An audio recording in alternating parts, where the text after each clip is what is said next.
வணக்கம். தமிழன் செய்தி களம்.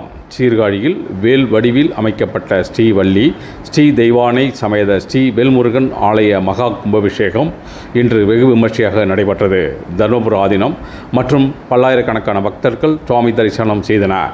மயிலாடுதுறை மாவட்டம் சீர்காழி ரயிலடி சாலையில் மார்க்கோனி மந்திராலயா கார்டனில் புதிதாக அமைக்கப்பட்ட ஸ்ரீவள்ளி ஸ்ரீ தெய்வானை சமேத ஸ்ரீ வேல்முருகன் ஆலயம் புதிதாக கட்டப்பட்டு யாகசாலையில் 6 குண்டங்கள் அமைத்து கடந்த 19ஆம் தேதி முதல் கால யாகசாலை பூஜைகள் தொடங்கி நடைபெற்று வந்தன. இன்று 4ஆம் கால யாகசாலை பூஜைகள் நிறைவடைந்து பூர்ணாகிதி மகா திபாரணை நடைபெற்றது. தொடர்ந்து யாகசாலையில் பூஜிக்கப்பட்ட புனித நீர் கடங்கள் மேலதாளங்கள் முழங்க வான வேடிக்கையுடன் ஊர்வலமாக வந்து கோயில் விமானத்தை வந்தடைந்தது. வேல்வடிவில் அமைக்கப்பட்ட ஆலய மகா கும்பாபிஷேகத்தை தர்மபுர ஆதீனம் 27வது குரு மகா சன்னிதானம் ஸ்ரீலஸ்ரீ மாசிலாமணி தேசிக ஞானசம்பந்த பரமாச்சாரிய சுவாமிகள் முன்னிலையில் புனித நீர் தங்க மூலம் பூசப்பட்ட கலசத்தில் ஊற்றப்பட்டு கும்பாபிஷேகம் நடைபெற்றது. தொடர்ந்து சுவாமிகளுக்கு சிறப்பு திவார் நடைபெற்றது.